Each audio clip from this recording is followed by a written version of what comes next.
Today we will discuss about the antihypertensive agents, part 2. Part 2 includes the mechanism of action of other classes like vasodilators, alpha 2 agonist, etc. We have already discussed about beta blockers and ACE inhibitors in the previous video. Now today we will discuss about the vasodilator mechanism. Vasodilator क्या करते हैं? ये blood vessels को dilate करते हैं. Vasodilated drugs relaxes the smooth muscle in blood vessels, which causes blood vessels to dilate. Dilation of arterial blood vessel leads to reduced systemic vascular resistance, and this leads to fall in arterial blood pressure. For example, sodium nitroprusside and diazoxide. These two are the examples of the vasodilators. These are its structures, diazoxide and sodium nitroprusside. Next is mechanism of action of alpha two agonist.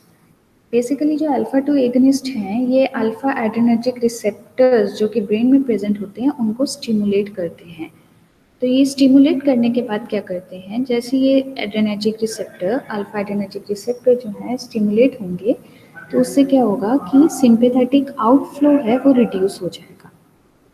Sympathetic outflow reduce होने से क्या होगा, जो भी renal vascular resistance है वो भी decrease हो जाएगी, पेरिफेरल रेजिस्टेंस भी डिक्रीज हो जाएगी. Ultimately it leads to the decrease in heart rate and decrease in the blood pressure.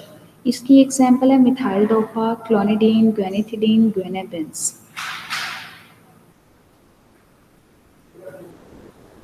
This is the structure of the methyl dopa. It relaxes the blood vessels so that blood flow easily through the body. These are the structure of the clonidine and guanethidine monosulfate. Next आता है mechanism of action of diuretics. Basically जो जिनको hypertension होता है always doctor उनको prescribe करता है कि आप सॉल्ट कम कर दीजिए लेना. क्यों? क्योंकि जो सोडियम है वो बॉडी में रिटेन करता है जिसकी वजह से हाइपरटेंशन होने के मैक्सिमम चांसेस होते हैं. तो डायूरेटिक क्या करते हैं, लाइकवाइज दिस थायराइड डायूरेटिक और लूप डायूरेटिक्स ये क्या करते हैं कि सोडियम की एक्सक्रीशन करते हैं through urinary. Thiazide diuretics enhance urinary excretion of both sodium and water by specifically inhibiting the sodium reabsorption. दोबारा से सोडियम की reabsorption नहीं होने देते. Located in the thick portion of the ascending limb of loop of Henle and also in the distal tubule. Also increases the excretion of chloride, potassium and bicarbonate ions. Example है इसकी क्लोथाइजाइड. Next आता है स्पैरेनोलेक्टोन. स्पैरेनोलेक्टोन क्या करता है कि हमने जहाँ पे पढ़ा था एस इनहिबिटर्स में एंजियोटेंसिन 2 बन रहा है. जब हमने रेनिन एंजियोटेंसिन एल्डोस्टेरोन पाथवे किया था उसमें एंजियोटेंसिन 2 बनता है एंड एल्डोस्टेरोन भी बनता है. तो एल्डोस्टेरोन क्या करता है, एल्डोस्टेरोन का फंक्शन है सोडियम के रिटेंशन करता है, ये सोडियम की रीअब्जॉर्प्शन करता है बॉडी में. तो स्पायरेनोलेक्टोन क्या करता है, एल्डोस्टेरोन के साथ compete करता है और जहाँ पर एल्डोस्टेरोन की रिसेप्टर साइट है वहाँ जाके खुद अटैच हो जाता है जिसकी वजह से सोडियम की रीअब्जॉर्प्शन नहीं हो पाती. अल्टीमेटली जो सोडियम है वो बॉडी से एक्सक्रीट आउट हो जाता है. These are structures of the diuretics, hydrochlorothiazide and spironolactone. Spironolactone is used in the treatment of hypertension, hyperaldosteronism and heart failure, and hydrochlorothiazide is used to treat the edema because of heart and kidney problems. Next आता है mechanism of action of calcium channel blockers.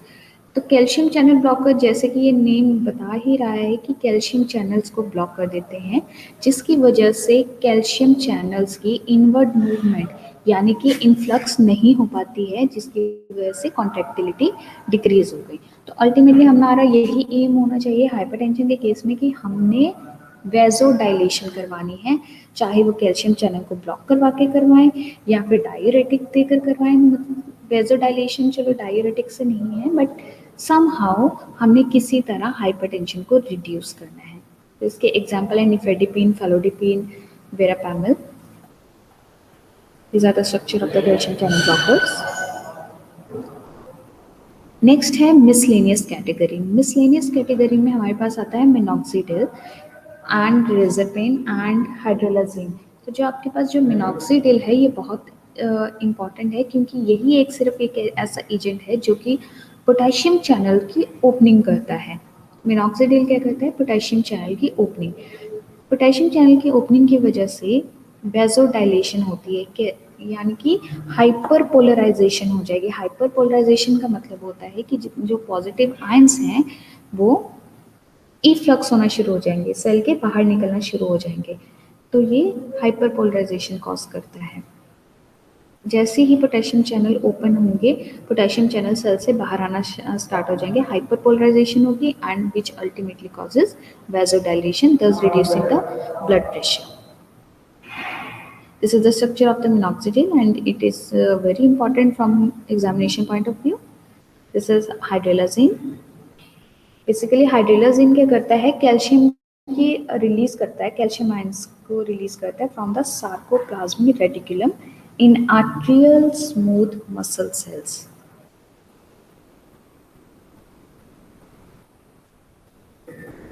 This is all about the antihypertensive